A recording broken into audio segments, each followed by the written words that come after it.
We've been involved in looking at the various components, including the bioactive components in milk, for a very long time, in fact decades, and recognising that milk was full of a wonderful cocktail of various components and ingredients that could have specific health promoting effects. We developed technologies to separate these various components, enrich them if you want, from milk, and then work with various partners to identify which particular health promoting characteristics those components might have.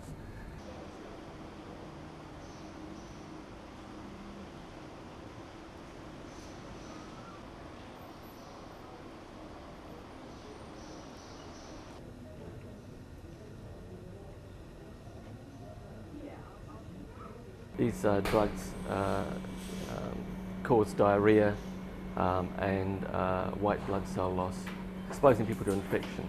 And these diarrhoea and loss of white blood cell count can be life-threatening and can delay therapy.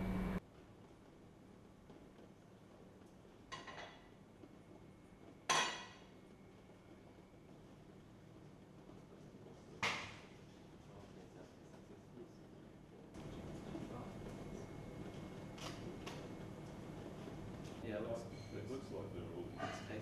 It does, doesn't it? I'm not sure, I'm absolutely sure. I'm not going to We sort of then had the hypothesis that maybe if you combine both of these two bioactives and we combine them to a product that we called Recharge. We called it Recharge because we thought it would recharge a person's body to be able to withstand chemotherapy. And when that was trialled, that was even more effective than the two compounds, two bioactives by themselves. And that's how, I guess, the Recharge was developed. Oh, I'm sorry, I'm the medical.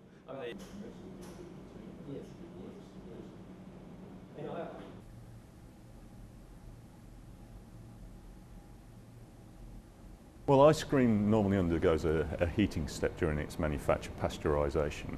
And pasteurisation would have inactivated the dairy ingredients that we'd enriched to add to it with the particular properties. So we had to come up with a new way of manufacturing the ice cream in order to incorporate those active ingredients, and in fact had to do quite a substantial number of trials to actually come up with this new process for manufacturing the Recharge ice cream.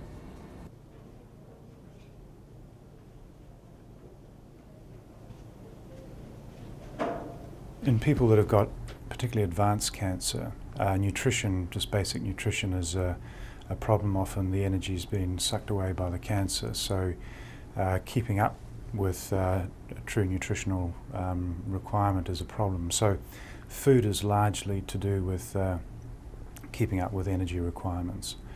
There's not a lot of good research around about foods being developed for therapeutic purposes to help with cancer or to help ameliorate side effects of cancer treatments.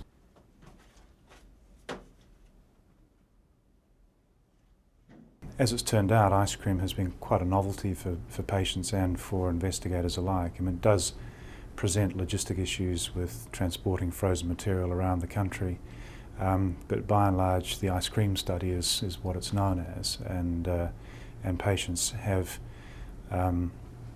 partly been interested because it's a food product that might help them, but also most people generally like ice cream, and the only debate is whether it's strawberry or chocolate, and we've only got strawberry, so it's pretty well received.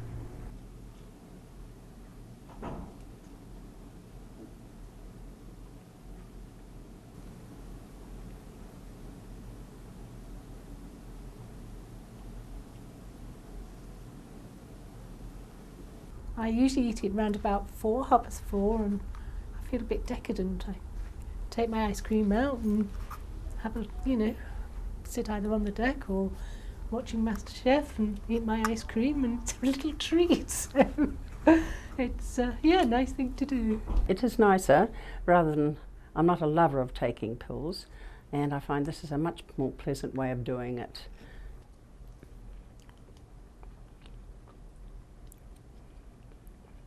A bit harder with a plastic spoon. I do prefer chocolate, of course, but apparently chocolate's only the second favourite ice cream.